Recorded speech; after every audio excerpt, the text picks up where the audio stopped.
Welcome to Opposition Territory here at the Philadelphia Sports Table Podcast Show, the longest-running weekly Philly sports podcast show in the world. We are commemorating 12 years here at the PST Podcast Show, hence now being on video here on YouTube. If you're listening to audio, you can also head on over to YouTube, search out the Philadelphia Sports Table, and subscribe to us there. You can see our mugs. With us this week to get into the Seattle Seahawks offseason. We love having him on to talk about the Seahawks whenever there is news about this team and where this team is going to be going in the future. We love having him on from fieldgoals.com. From SB Nation, we've got the one and only Mookie Alexander. How you doing, buddy? Thanks for joining us. I'm doing great, Jeff. Happy 12th anniversary. Thank you. Still going strong. I've been on your podcast like 5 years in a row or 4 years, something like that. I believe so, yeah. It's right around there. I'd love having you on each and every time. It's fantastic talking to you about the Seahawks. They're an organization and a team that I consistently follow year after year because I find the moves they make in the offseason to always be interesting, and I'm always finding myself saying, the Seattle Seahawks are going to be relevant this year. Part of me believes that as we are, moving into this 2025 year. We've got the draft right around the corner here. Some folks are going to be listening to this after the draft here, but when we look at this Seahawks offseason, I mean, it's been pretty busy. I mean, they signed some talent, free agency that's going to help them on both sides of the ball, Mookie. Talent like Cooper Kupp, as you know, DeMarcus Lawrence, just to name a couple. I'm wondering, what are your thoughts about how the Seahawks front office really handled free agency and the offseason thus far in general? What grade would you give them and why? I'm a little more lukewarm than others as far as the way this offseason has gone. In terms of the additions, I like the Sam Darnold contract and the fact that it is not, prohibitively expensive. And I think in a way, Darnold might have cost himself some millions of dollars with his last couple of weeks of the season, but we'll get to that a little later on. So it's a reasonable contract, and I've upgraded from being a Darnold hater, so to speak, to Darnold neutral. I think it can work with him, and obviously we've got a proof of concept of the way the Viking season went way above and beyond what we thought it would.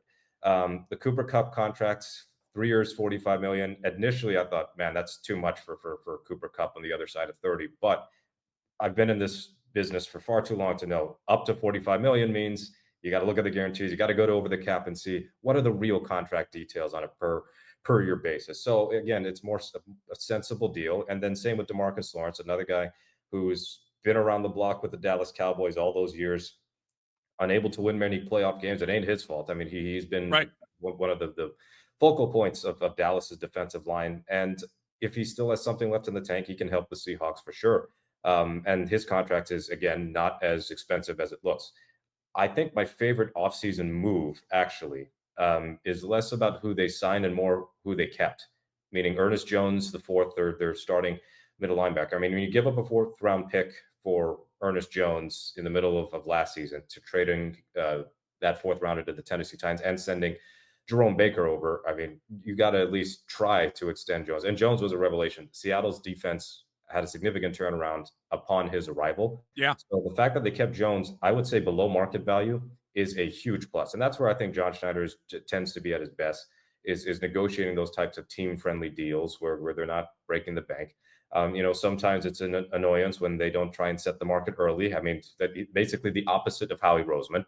Right. But keeping Ernest, I think, was a top priority, and they managed to keep him basically without any issue. So keeping Ernest Jones, keeping Jaron Reed, who proved me wrong by looking like he's turned back the clock over the past couple of seasons upon his return to Seattle. So again, another pretty inexpensive contract. So you keep two key pieces on your defense. Where I am not pleased is the fact that the offensive line is going to have to be punted to the draft again. And it wasn't for lack of trying. They tried to get the Indianapolis Colts guard, Will Fries, or it's either Freeze or Fries, but I prefer Fries because they had a guy named French on the team. So, I like that. I like it. It's right there. Let's go with it. Yes, but the 5-year contracts for $88 million is what the Vikings gave him. Seattle reportedly wanted to give him similar money, but on a 3-year deal. But they also wanted to bring him in for a physical because he had a serious leg injury last year. Yeah. So it's more than reasonable to want to conduct a physical before handing over a forkload of money to a talented player. But unfortunately, He ended up going elsewhere. So Seattle didn't get a guard like fans wanted, and they didn't get really any offensive line help other than a career reserve, a part-time starter in Josh Jones, who was with Arizona and then has been a backup in Baltimore and Houston.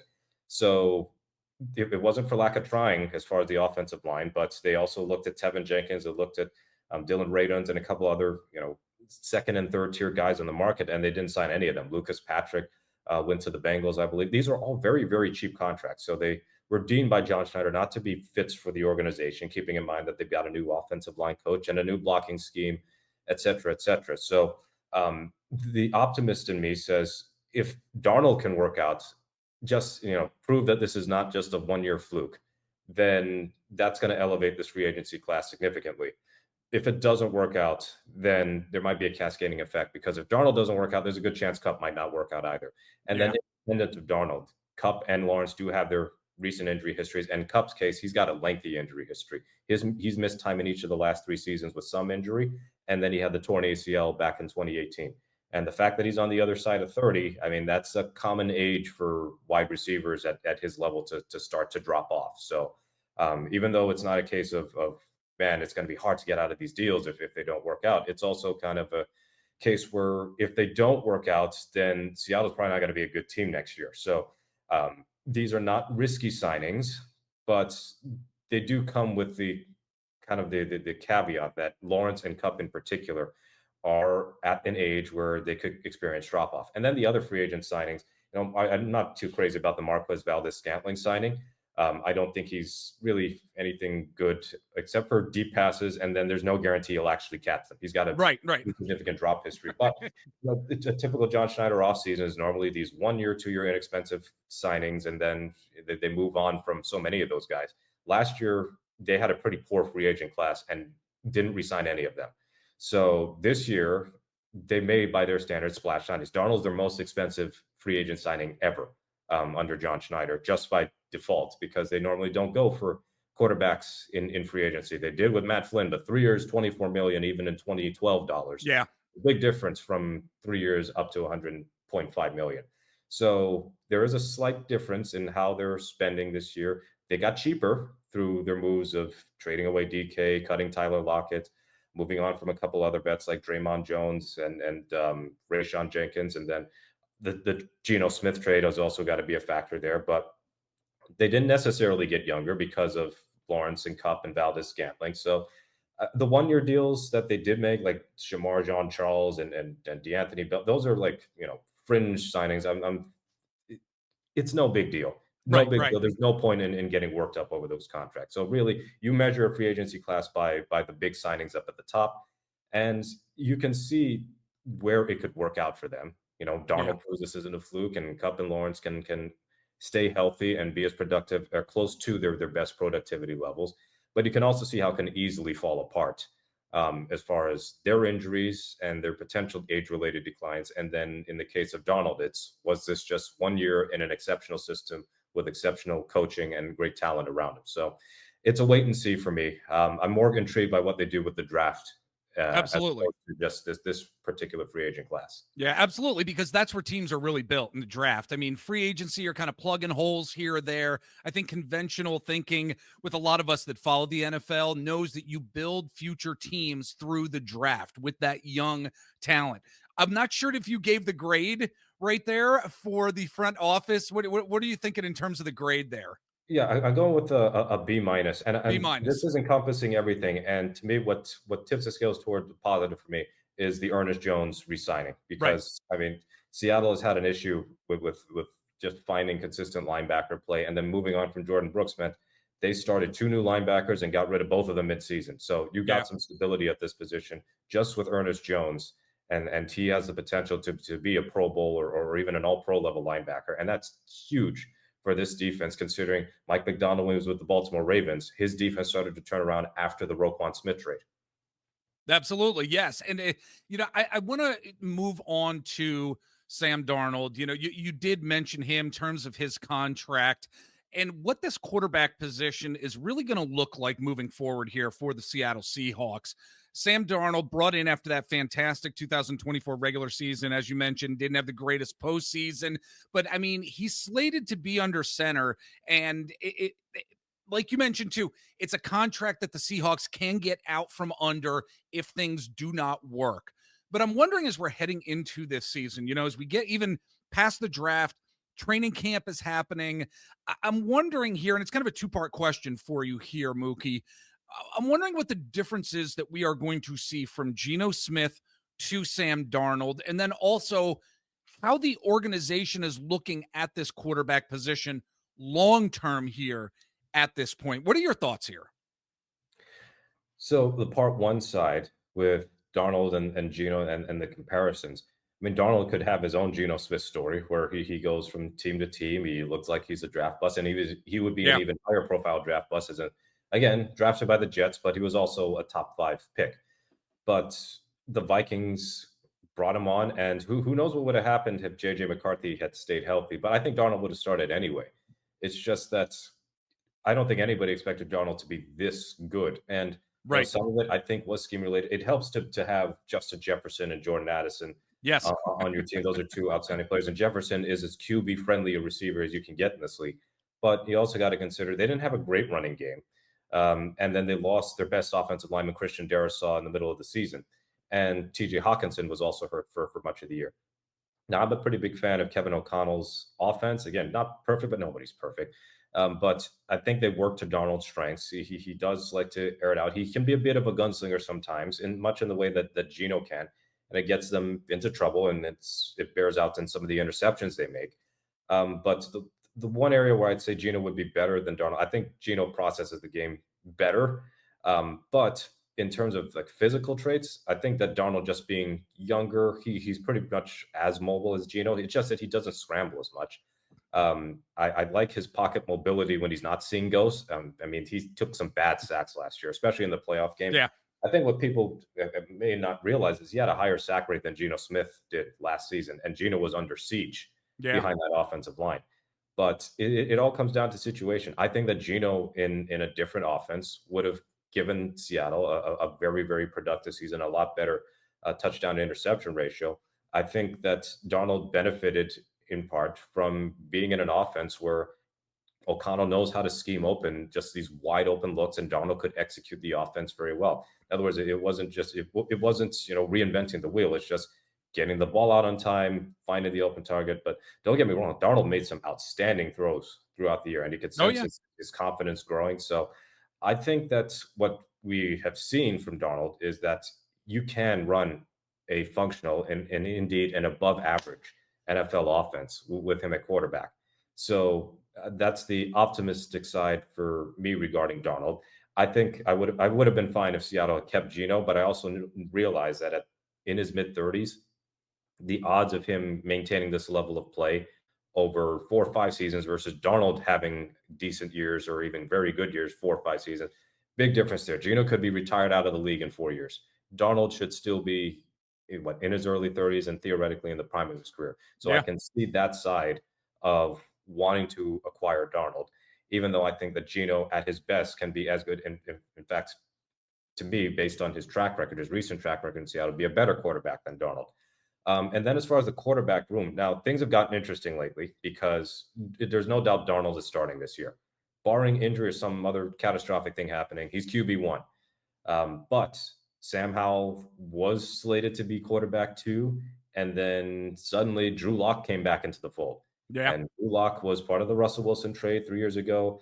And it kind of gets forgotten that Drew was on the team and kind of expected to be the starting quarterback because Geno hadn't re-signed as a free agent. And then when Geno did resign, the competition was on. And then Geno, I guess, despite reports that Drew was making a push, Drew got COVID in the middle of preseason, and Geno grabbed that job and never let go. So Drew ended up going to the New York Giants last year. He thought he would get a chance to start, and technically he did.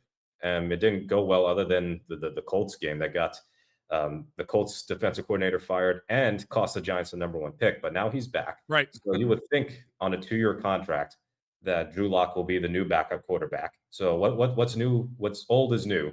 So he's back in in the fray as a backup quarterback. So what does that mean for Sam Howell? Well, John Schneider said that they are receiving inquiries as far as a possible trade for Howell. So if you trade Howell, then I think that still creates the opportunity for the Seahawks to draft a quarterback this year. They have not drafted a quarterback since 2018. It was Alex Magoo in 2000. It's seventh round pick. So that's unless you're Brock Purdy, and he is an outlier. Right, right. Then seventh round picks are typically not pushing for starter jobs. And the fact, the way that Brock Purdy even got the starting job in the first place is unusual, meaning Yes. both the starting quarterback and the backup, Lance and Garoppolo, both got hurt. So I think what we see here is that if they deal Howell, which I believe is more likely than not, the door is open for them to take a quarterback. But what I believe won't happen is them taking a quarterback in the first or second round. I think if they take a quarterback, it would probably be third round at the absolute earliest, and then like a project quarterback in the sixth or seventh round at the latest. I mean, the other quarterback on the roster is Jaron Hall, who was with the Minnesota Vikings and then had limited playing time, got cut, was on Seattle's practice squad for a bit. But to me, the hierarchy is clear. Darnold first, Lock second, and then to be determined at three, because there's kind of no point in keeping Howell if he's going to be a third string quarterback. Um, to me, the interesting thing is whether or not Seattle actually rosters three quarterbacks next season, because it's something they rarely have done with Schneider.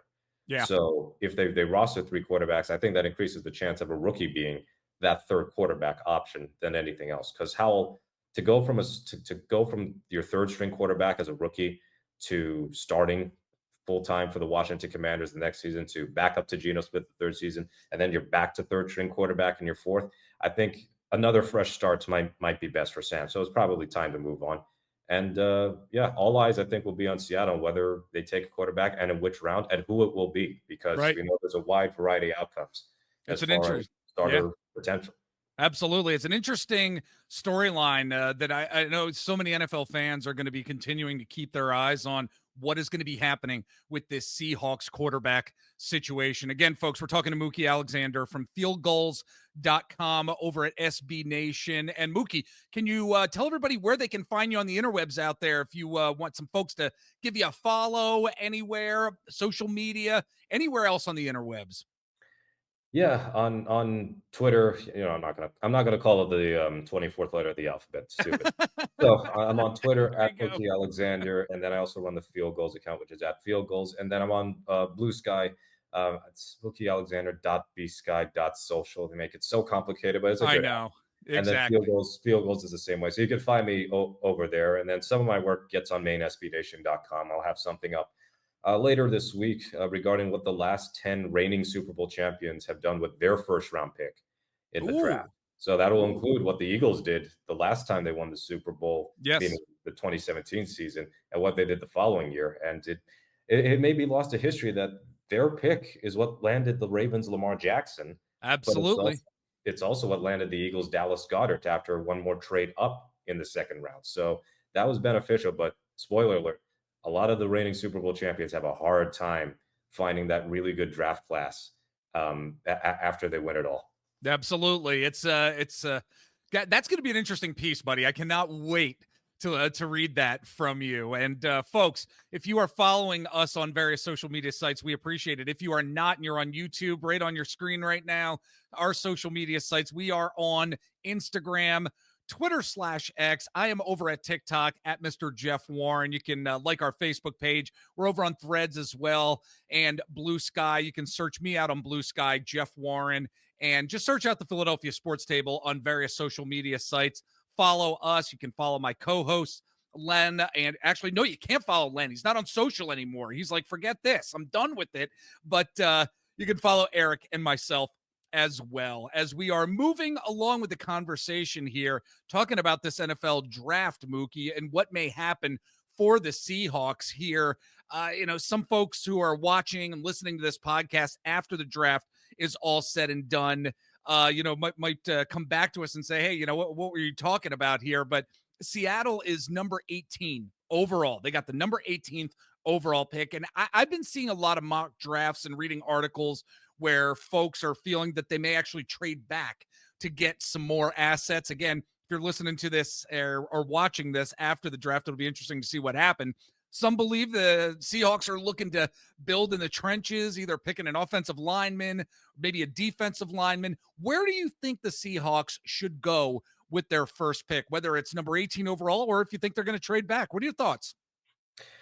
It's interesting because they have been willing to trade back, at least in the first half of John Schneider's tenure. They traded back in 2012. They traded out of the first round in 2013 with the Percy Harvin deal. They traded out of the first round in 2015 with the Jimmy Graham trade. They traded down in 2016, traded down in 17 and 18, and with one of their first round picks, traded down in 2019. And then they stopped. They have decided to stick and pick for 5 consecutive seasons. Now, when you have 5 picks in the top 100, you think a trade is inevitable, especially when Yeah. your 2 second-round picks are 50 and 52. But at the same time, in the 2022 draft, when they traded away Wilson, they had picks at consecutive um, in consecutive order in the second round. I think it was 40 and 41, and they decided not to do any trading, or they couldn't find a suitable trade partner. So I can see Seattle trading down this year and trying to hoard as many mid-round picks, meaning second or third round, because based on what I have studied and based on what I've had, based on the conversations I've had with people who are much smarter than me as far as this year's NFL draft, is that the bulk of the talent and the floor raises and the depth that you can find is really in day two. In other words, this is not a draft just filled with a bunch of franchise changers in the first round, Yeah. but the second and third round, that's where you can um, really get some good value picks. So I could see Seattle trying to do something there, but to me, it depends on how the board falls as far as whether or not they trade down. I think that they're going to stay at 18, um, but that any trades they make will involve their day two picks. So basically, they're going to be making trades on Friday and then be busy again with the remaining picks on Saturday.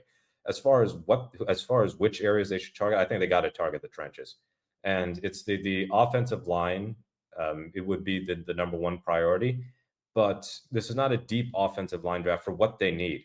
But what I mean by that is the interior offensive line, because they've got their left tackle in Charles Cross. They've got Yeah. their right tackle in Abe Lucas, who's dealt with some injuries, but he went the distance pretty much every game that he played upon return, and then he got hurt with a minor thing in the regular season before the regular season finale, and it was meaningless game in terms of playoffs or draft positioning, so he sat it out.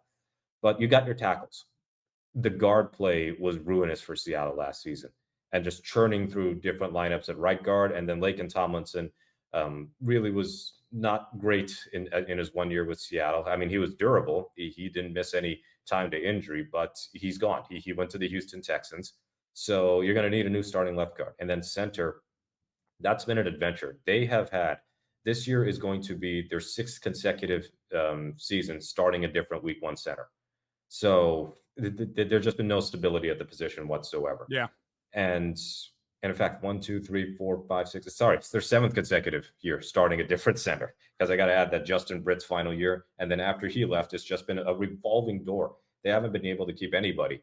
So they could look at the center market in the draft, albeit one that's not particularly strong outside of Jared Wilson, or the possibility that Gray Zabel in North Dakota State becomes a center. So offensive line, I think, is an area where they're going to try and attack. If they trade down, I think they would trade down for an offensive lineman whom they believe would be off the board by the time they pick at 50. So, for example, go from 18 down to, say, 25 or 26. And even if it's a quote overdraft, like, hey, this guy could be available in the early second round. Well, you tell you what, we don't have a pick at 35 or 36. So we can take him at 26, and we would have that 50-year option on him.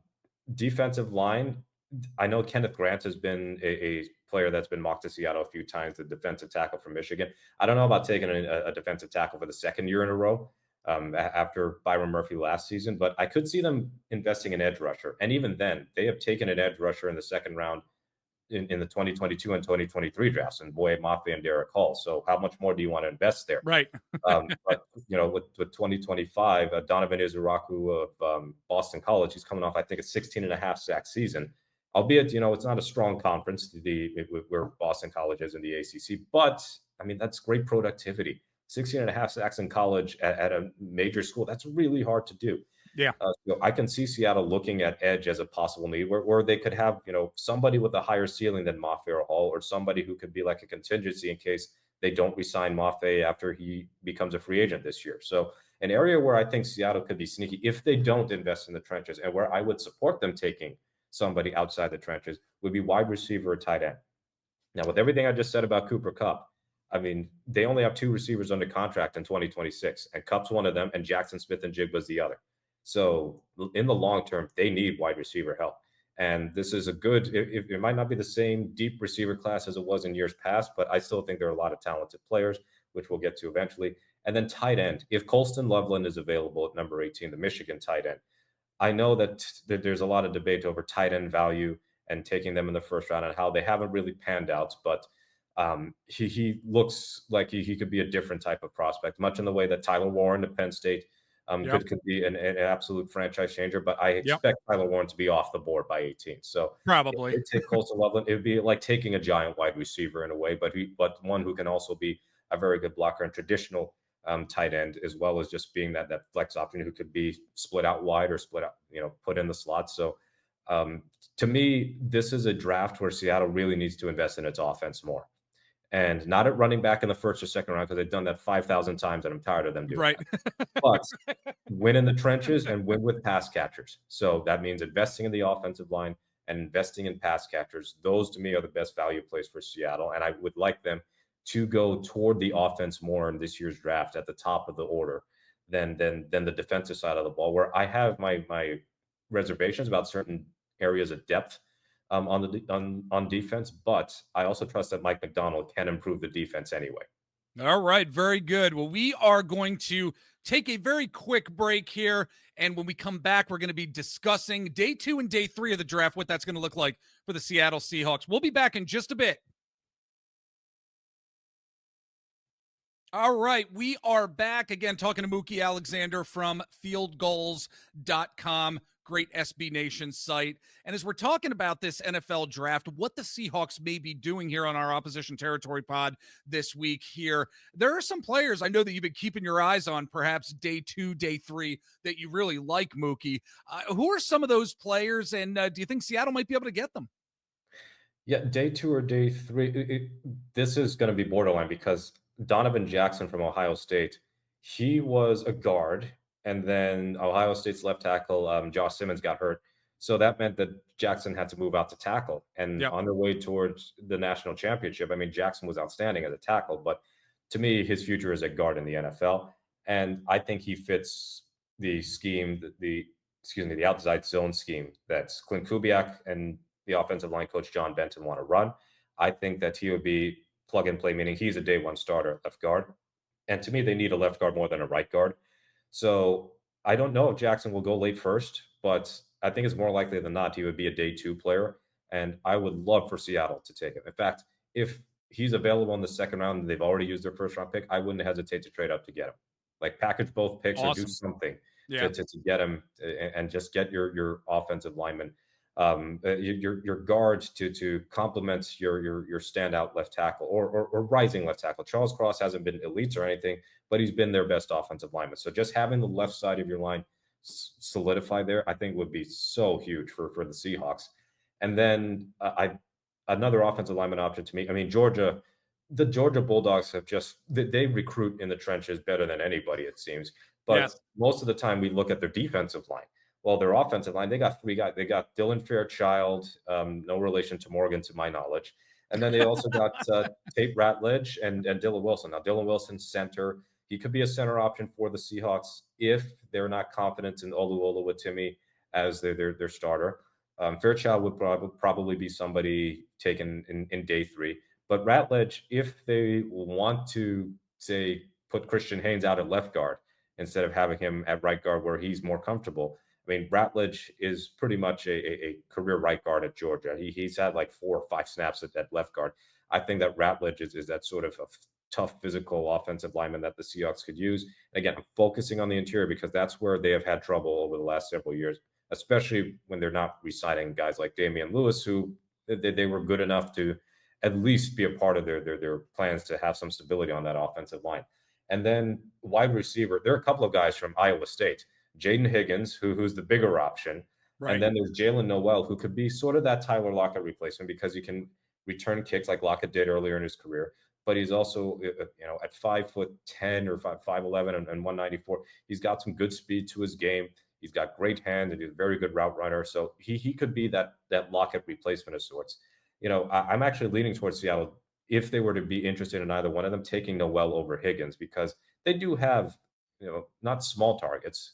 Sorry, not huge targets like Smith and Jigba is 6 feet tall. Cup is 6'2". That's a good frame. Valdez Scantling is 6'4". And then Jake Bobo is another taller target and a Right. big body target as a fourth receiver option. So if they want that speedy yards after catch option, who's not the biggest dude in the world but can move the sticks, run routes crisply, and be a downfield threat, then Noel could be that option in day two.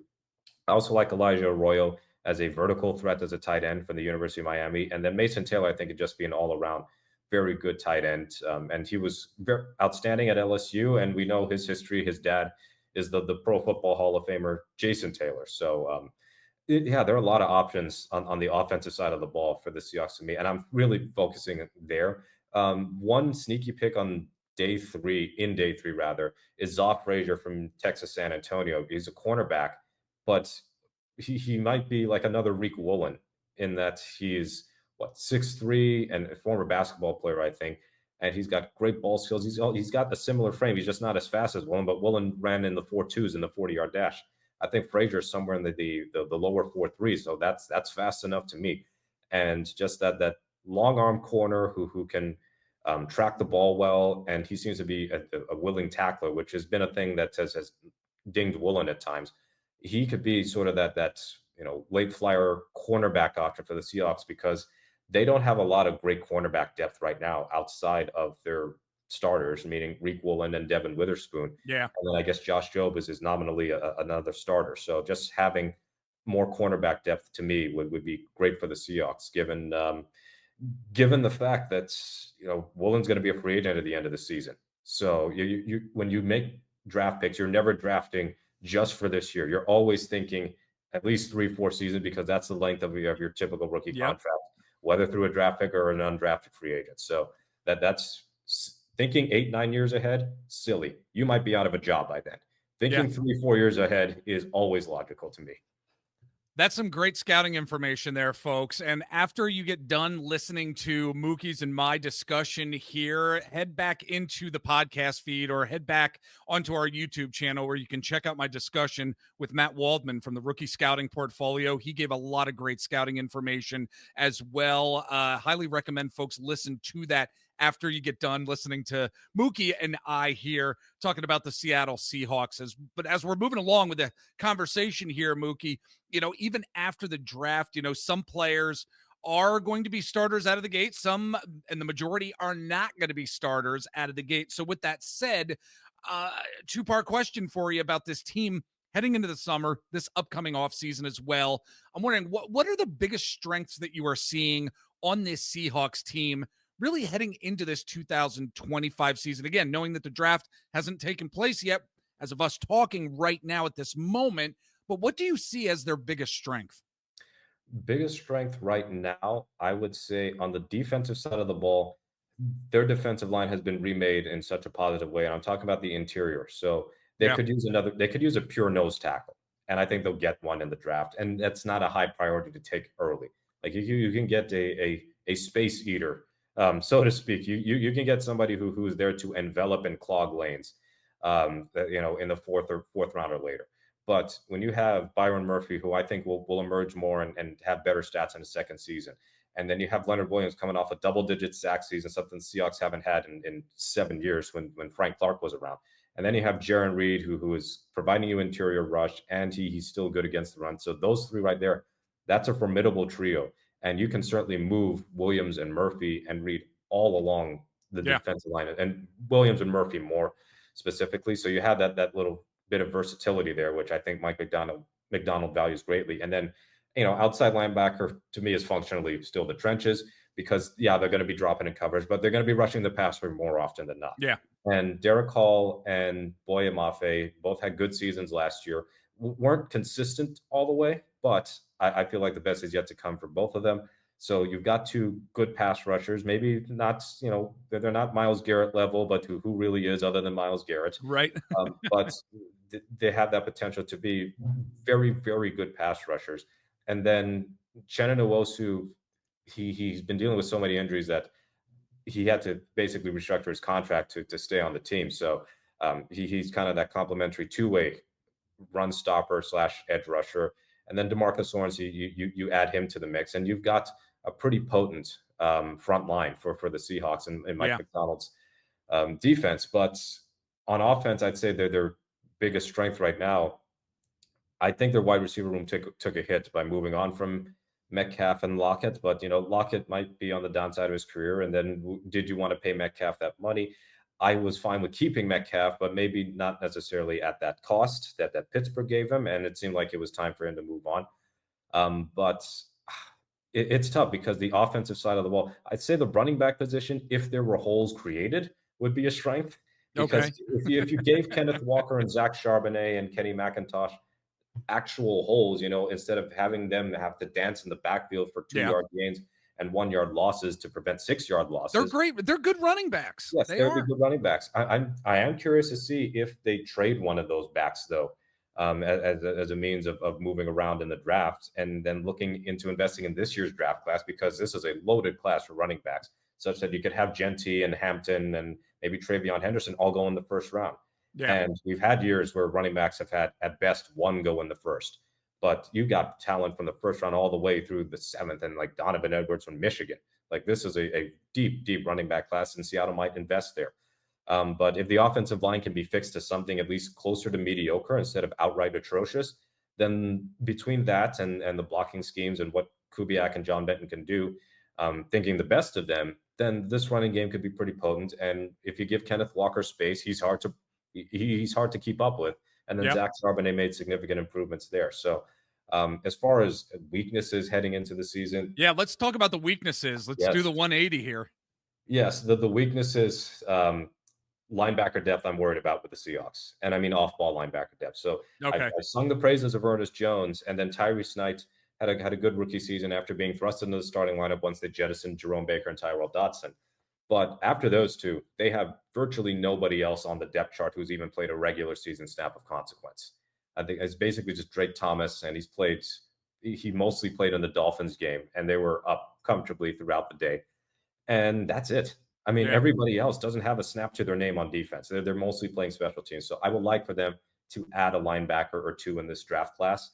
And it's not a great class for linebackers, unfortunately. It's, Jihad Campbell might be the only guy who's a lock to go in the first round, and he's coming off a torn labrum surgery. So his availability for his rookie year is going to be a little bit iffy.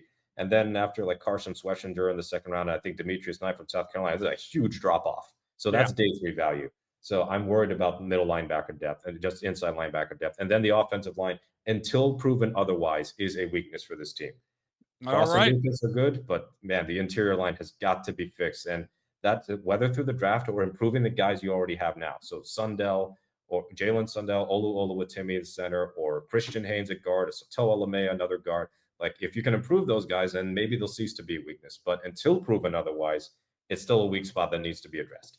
I think we're going to see some offensive linemen drafted by the Seattle Seahawks for sure in this upcoming draft. Just my gut feeling. But Mookie, as we're closing out our discussion here, we're certainly in this new era of Seahawks football, the Mike McDonald era, as you have mentioned. His first year is now in the books.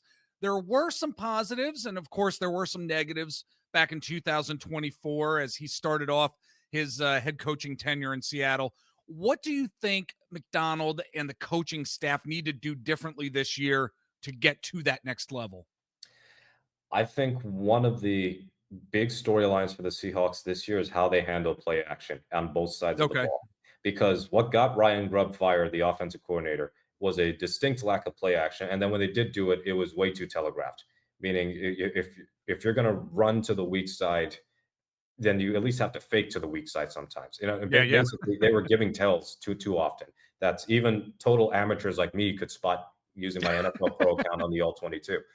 So they have to be better at that. They were an abnormally unusually bad play action team last year, when in previous years they were a great play action team, and Geno Smith could thrive in play action. And that was a disappointing part of last season, where I think Geno would have had better numbers if he could basically have a more normal structured offense than what Grubb was providing. And I think Sam Darnold will, of course, be great in play action. So just having that bit improve. Defensively, very quietly, they were a terrible play action team.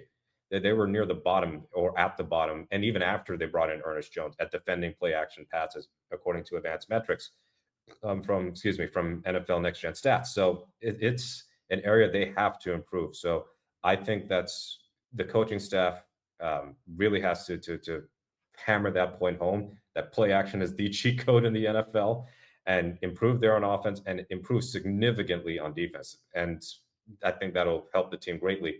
And special teams, boy, that was a mess last year. Outside of Michael Dixon being a great punter and one of the strengths of this team, and Jason Myers having a generally very good season, the kick return and punt return game was so bad that they cut both returners in the same week after the Jets game, because D. Williams Oh, fumbled that's once. right. Yeah, Yeah, I mean, that's right. Laviska Shenault fumbled twice in the game, and Yeah. D. Williams fumbled, and Williams fumbled like 4 times, so it was Oh, enough. So they have to be serious. Jay Harbaugh and that group, they have to be serious with their special teams coverage, especially with the kickoff rules being amended to encourage returns.